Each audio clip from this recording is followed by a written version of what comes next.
Hello and welcome back to another Total War Warhammer 2 multiplayer online battle. This is basically my first quick match.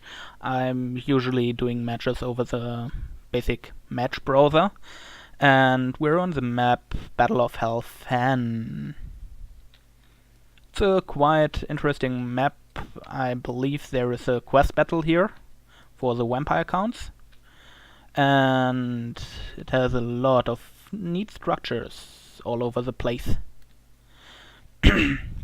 So let's start with what we deployed. I'm playing the vampire counts, specifically the von Karsteins, and I'm off against a Bretonnian player. Yeah. Let's start with his deployment. He brought 3 units of Knights of the Realm, a Paladin supporting one group of the Knights of the Realm, a front line of 2 foot squires and 2 battle monks, as well as 1 unit of battle monks in the backline, and 1 unit of spearmen, as well as 1 unit of men-at-arms with pole arms, and then 3 units of peasant bowmen with fire arrows, as well as, well, the Fey Enchantress. I believe that's his deployment. And for my deployment, I'm gone with my Isabella von Karstein build, which means 1 troop of Felbards, 2 units of Vargeist, which, one of them is the special variant, the Devils of Schwarzhafen. Of Schwarzhafen, right? Yeah. And then Isabella on a mount. I brought Van Helsten's Macabre, the summoning spell of the lore of vampires, as well as Invocation of Nehek, and a Terrorgeist.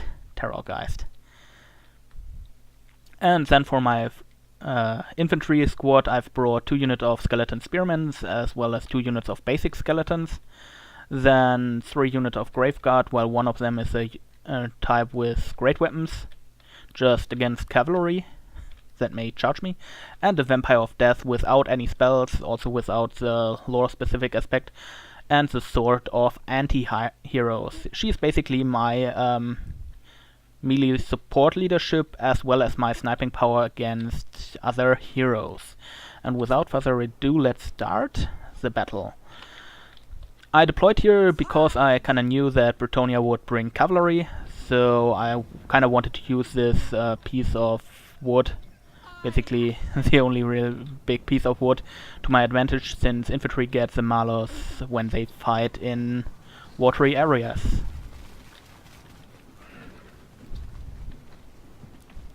At first I was thinking about hiding my troops here and having my flying troops fly around here and maybe 1 unit of skeletons here, just to trick them in belief that I deployed my army here, but then I thought that would be of not much use when they bring a lot of cavalry, since my infantry would have a hard time catching up.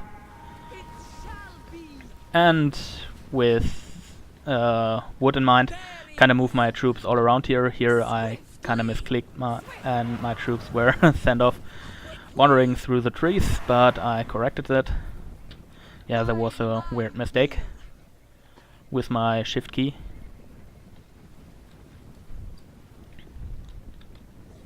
And I always have my flyer squad close by. At this moment I noticed that they started firing on me, so I turned by and kinda dodged it, since I wanted them to waste some ammunition before the infantry engagement. So I kinda kept dodging, and sooner or later I'll pull my troops apart. And I took defensive position here. The thing with the undead is they don't flee, so I have no problem deploying close to the map border. I usually wouldn't do this. This is usually a bad idea with any other faction that does not crumble. But with undead it's basically okay.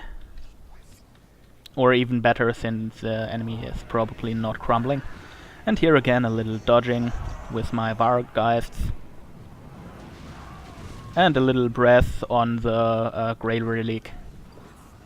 Didn't do as much as I hoped it would do, but still, it's the beginning also it hits his battle pilgrims, which basically are pretty good against my skeleton. At this point I kind of want to pressure him in shooting at my Felbats. I knew he had his units close by to support them if I were to dare to attack him there.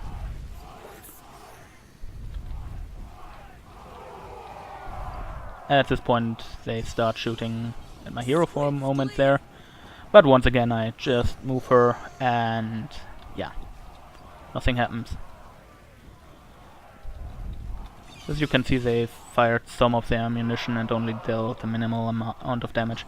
At this point they start charging with their cavalry and start firing at my Terrorgeist. But once I kinda gave the order for my Terrorgeist to go over here, at the moment I saw this, sadly I kinda neglected this for a moment, so they did some damage. And at this point I'm landing my Vargeist as well as my Terrorgeist in. Forgot that Bretonnian Knights get a bonus against large, so my Vargeist elites won't do too well. I also casted a troop of zombies just to stop them if they wanted to run away. At this point the Bretonnian player brings in their infantry. I cast a little Invocation of Nahek with a miscast, which is not a problem really. Sadly they kinda can escape, but I dealt half of their health, and well, sadly they also killed half of my Vargeist. Devils of Schwarzhafen to be specific, which is really bad for me since they are pretty strong. Yeah. And at this point they recharge in and get some buff probably from the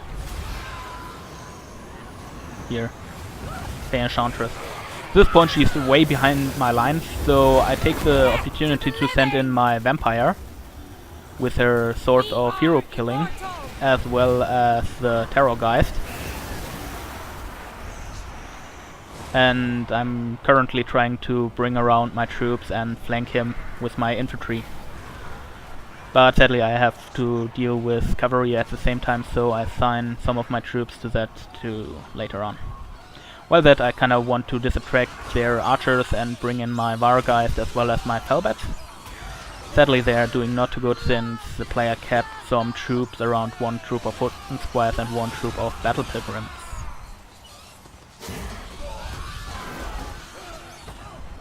At this point the front line is going well, my skeletons are dying. Yeah, just as expected. And I think that was a Van Helt's Dance Macabre or some. No, yeah, it wasn't Van Helt's Dance Macabre. Actually, I wanted to hit my Vargeist, but well, I kinda misfired that. And at this point, the Enchantress flees. And here is a good thing that I deployed close to the border, since she kinda routes off the battlefield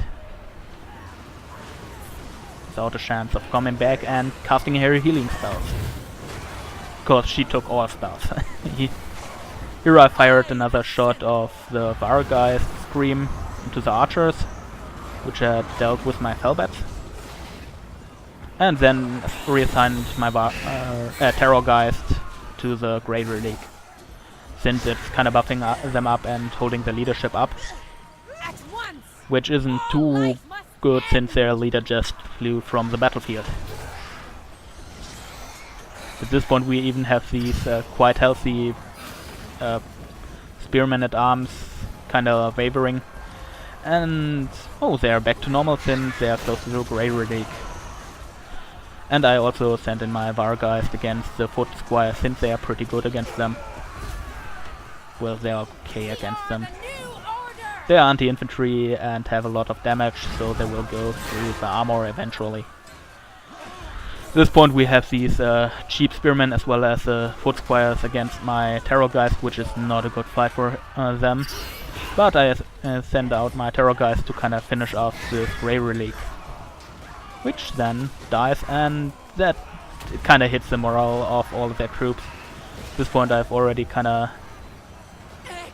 sent them out, my Graveguard out, to encircle them, and sadly they are breaking at this point, so Yeah, not much encircling. And once again, the Terrorgeist flees. The good thing on the Terrorgeist is it has a lot of armor, actually. A lot more than you would think, so even with its fire weakness, it kinda does well. Also summon some zombies in the battle just to stop the cavalry once again. And I'm summoning zombies here just because they are cheap to summon. And there we have a little charge of the Wargeist into their bowmen to break them. And here are their remaining knights trying to stop my vampire. But I also summoned some zombies, and I think at this point the enemy player leaves. Yeah. And let's take a look at the statistics. Isabella didn't do too many kills, but she was mostly on sniping duty as well as my Vampire of Death and holding up the leadership of my troops. I mean, they fought to the death, which is kind of funny since they are undead, and yeah, you get what I mean. And, well, they are crumbling, so they usually fight to the death. But that's strange. The skeleton line didn't do too amazing since, well, they were mostly there to kinda soak up the damage that I got. And for my Graveguard, they didn't get quite much damage since they were mainly on flanking duty. And I think one of these killed a good amount of Knights of the Realm, which is good for them. I think it was a Graveguard with Great Weapons variant. And the other ones just came in a bit late, since my Terrorgeist and my Wargeists kinda scared of this filthy peasants of Bretonnia. Well, they are foot squires and they are not especially filthy peasants, as well as the Knights of Bretonnia. Yeah, and for my Terrorgeist, he did a good amount of kills and killed a lot of important targets like the Grey Relic, and was kinda scaring off Bretonnian footmen. It was kinda unlucky for the Bretonnian player to be up against vampires, but I think it worked just fine. And for the Bretonnian player, the Fey Enchantress didn't get too many kills. She kinda charged right through. You usually want to have her in battle, but not to stay behind the enemy's front line, especially if they have a killer squad of Vampire of Death with sort of anti-heroes and the Terrorgeist.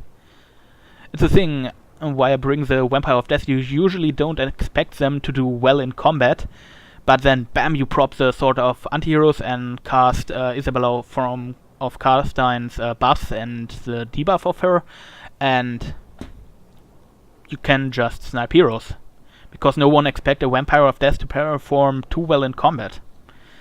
And for the Paladin, he did quite well. He came a bit late into battle, probably since the whole Bretonnian army was kind of lumped up, and a lot of their battle pilgrim were back defending against my Felbats, which were just there for this attraction. Basically, half of the army is mostly built for this attraction. Yeah, that's the secret behind it. So that my other units have more tactic freedom. These battle pilgrims killed a lot of my skeleton units, and they are good at killing skeletons. Kinda feared them, but luckily they also kept at least one unit of them in the back line, or else they probably would have overwhelmed my skeleton line way faster. And the foot squires are not especially good against the vampire counts in my opinion, since they have kinda low melee stats, and you really want to buff them up to be in battle. And if you are asking, so what do I do against armor as Bretonnia if I can't take foot squires? Well, you could bring Knights of the Realm. That's an option. Thing is, Graveguard are just pretty defensive, and yeah, they hurt a lot, especially against infantry. And on Helfen, these knights were basically a pretty good choice, and they did a good amount of things, but sadly they were kinda caught by my troops, which were kinda built to catch knights. still, I kind of mismanaged my Devils of Schwarzhafen as well as my other Wargeist. I really have to work on that micro with them. The bowmen were sadly firing at targets which were mostly mobile at this point and were disattracted by the Felbats at the important point of the battle, so they couldn't focus down my heroes or my Terrorgeist. At the end they were focus firing him, but that didn't do too much since he has quite of a good armor. How good of an armor he has, let's take a look. Custom battle. This is a Red Kiss build. And 80 armor. And he also deals poison damage. And just for explaining what I mean, let's take a look at a unit of Foot Squires. 25 melee attack, 20 melee defense. Graveguard, 25 melee attack, 38 melee defense, and an armor of 90, while these have an armor of 70. The problem I have with these Foot Squires is, yes, they are cheap, but still they have a kind of shitty melee attack, so they work against units like Black Orcs, which also have a pretty shitty melee defense, but against other heavy armored troops that also have a okayish to good melee defense, they don't work that well. I had to find out the painful variant, while the Grey Relic is naturally a pretty good buffer for everything with the physical resistance and immune to psychology, which could have really bit me in the back, since, yeah, a lot of the skeleton units are just there to scare. And if you've taken a look at the ending, kinda saw that I didn't get too many kills and most of the unit just routed at the point their Grey Relic kinda got killed. So, yeah. I hope you enjoyed this battle. Have a nice day and bye!